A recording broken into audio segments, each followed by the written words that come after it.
Hello and welcome to Audiobook Connection, behind the scenes with the creative teams. I'm Becky Parker Geist and I'm your host. Audiobook Connection is your place to learn about the audiobook creative process and for authors to learn valuable tips on producing and marketing your audiobooks. This podcast is sponsored by Pro Audio Voices, helping great stories come alive through audiobook production and marketing. Hi, I want to thank you for joining me in the studio today. I'm Becky Parker Geist, and we're going to talk today about the ways that you can pay for an audiobook to be produced. Another way of saying this is the cost basis. What are the elements that are going to play into what it costs to have it produced? Now, most of what we're going to talk about is not pertinent to author-narrated projects, although towards the end of the episode, we will talk a little bit more about that and some kinds of projects where that will pertain. Let's start with the platform that is the most commonly known, and that is ACX. So when you go to ACX, we're also going to talk the end of this segment about the distribution component that's related to this, because that will limit your options. But if you want to go through ACX, you have basically 3 different options to choose from, and I'm going to explain those now. The first is royalty share. What that means is that whatever royalties are earned after the book is out and available for distribution, that those royalties will be evenly split between the narrator or producer and the author. The risk here, for the narrator in particular, is that they will do a lot of work and potentially, depending on what you are actively doing with your marketing, they may get paid little or nothing. So when you hire someone who is going to work with you as a narrator or producer on a royalty share only option, typically you're working with either somebody who has very little experience in the industry and is willing to take on that risk, mostly to gain that experience in the industry, or you may have a sales track record that suggests to them that this will be a worthwhile endeavor.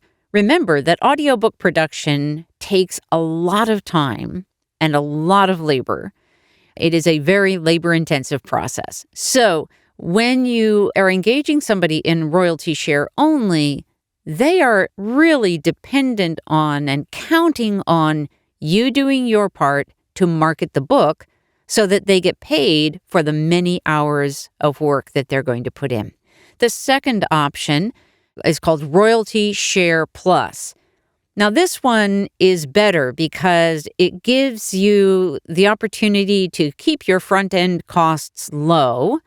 With the royalty share only option, you're not putting up any money at all. You're not taking any risk. You're asking the narrator to take on a huge risk. With the Royalty Share Plus, you are paying something so that the narrator knows they will get something for their work, but it's typically lower. It's a base per finished hour. Then the royalty share would be in addition to that. So it's kind of giving them a guarantee that they will get something for the work that they're doing. The third option is pay for production. This option is per finished hour, so it's all going to depend on the finished length of the audio that the narrator delivers, but it is only that, and there are no royalties shared. So once the book is produced, the narrator or producer is paid, and then all royalties go to you. Okay. Now, what I want to cover in this is, in terms of the distribution piece, is that you must remember that when you go through ACX, you are significantly limiting your distribution, at least through that channel. ACX only delivers audiobooks through Audible, which is a part of Amazon, and iTunes. They list them out separately as if somehow Audible and Amazon are different from each other, but they're not. So it's a little misleading. Audible is Amazon when it comes to audiobooks. So I'm just going to cover a little bit on the other side, the distribution piece of that. When you distribute through them, they offer you two options, exclusive or non-exclusive. Exclusive is 40%, non-exclusive 25%. The question you always need to ask is, of what? They have a very convoluted formula, and they're not always transparent about what that formula actually is because they have some factor that they don't reveal. It's like their proprietary factoring, although I don't see how that's quite legal, but it's the way that they operate. You must remember that if somebody gets your audiobook as a free gift for subscribing to Audible, then you will not get any money and royalties from that. They do have, if you go through ACX, they do have a bounty program where they're trying to make that difference. They're trying to get you to get them subscribers. If somebody gets your book as the first book that they order as a freebie and you've gone through ACX, then you can earn a bounty. For a while, they had made it only available to those who were on an exclusive contract. I just read up on it again, and I'm not seeing that exclusion, so I wanted to let you know about that. So now, the next thing we're going to look at is most other audiobook producers, narrators in the industry are working on a per-finished hour basis. Producers such as Findaway. Okay, I mentioned Findaway because they are one of the larger producers. And so here's the thing that you need to know about per finished hour. It's a risky business for you as an author. The more words there are in your book, the riskier it becomes. Short books, not so risky. Longer books, much more risk. And the risk that I'm talking about is how much it's actually going to cost. Almost all of the companies will use some kind of generic words per minute for their reading pace, then use your word count of your book to calculate an estimated finished length. Okay, two things on that. The first is that every book is different. And yes, there is a range that typically is somewhere between like 120 to 180 words per minute.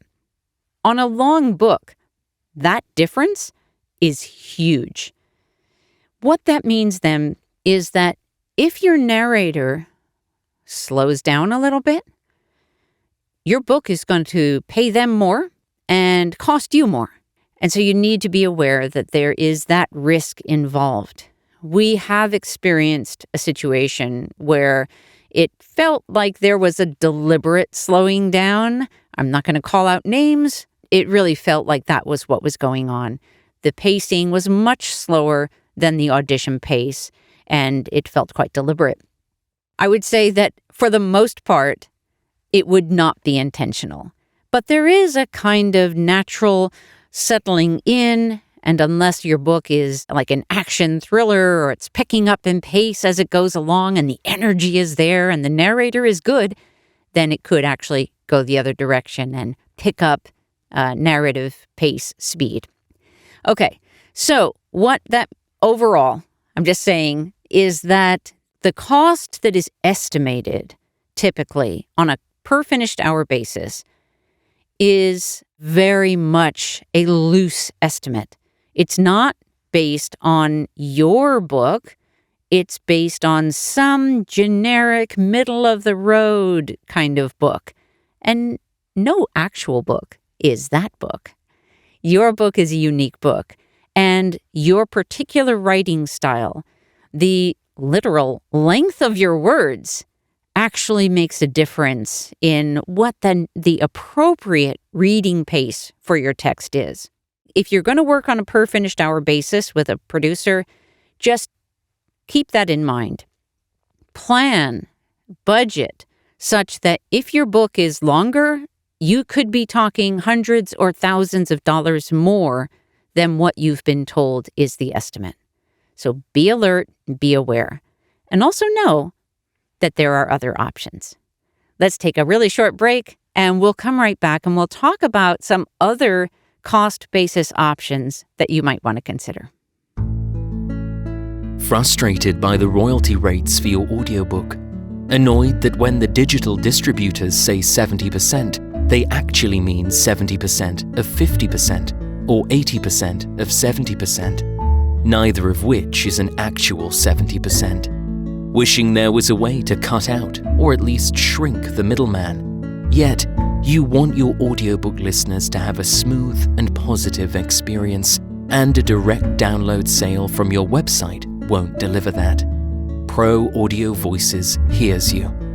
Out of our commitment to our author clients, we've created AMPlify, a program that provides an actual 65% royalties of the price you set, that gives you access to your customers' names and emails so you can reconnect with them, and keeps you in the driver's seat. Check it out at proaudiovoices.com in the marketing menu. Okay, the next cost basis that we're going to talk about is based on word count. Most of the time, this can be a little tricky, basing a book or project cost on word count. Typically, it's going to have certain limitations that are in place. At Pro Audio Voices, we work with some partners in the industry where word count is the basis for the different tiers of the cost for an audiobook. It can work, but there are also set limitations, for example, on it only qualifies if it's a single narrator, not multiple narrators, or no music or sound effects versus, having that option. So that can be a possible way to work with somebody. Then you will know at the front end what your actual cost is. And I think that's important. Unless you have an unlimited budget and it doesn't matter to you, then you don't have to worry about that issue. But if you are working with either a tight budget, in which case this matters a lot, or one where you just don't have a lot of extra flexibility, then these are going to be really important for you to consider. The last way in which these are typical, I always have a hesitate when I say there's only these ways. There may be other ways, such as barter. You may know great voiceover talent who does audiobooks and be able to barter fruit from your peach tree. That's a possibility. I won't exclude that. But what I will say is that these are the typical options. The last one that I want to bring up with you is the project fee based. Now, this is what we do at Pro Audio Voices primarily. And this is based on the idea that every project is unique. The per finished hour basis that we talked about earlier is really based on the idea that every project is pretty much the same. And so when we approach a project, we're looking at what is the scope of this project.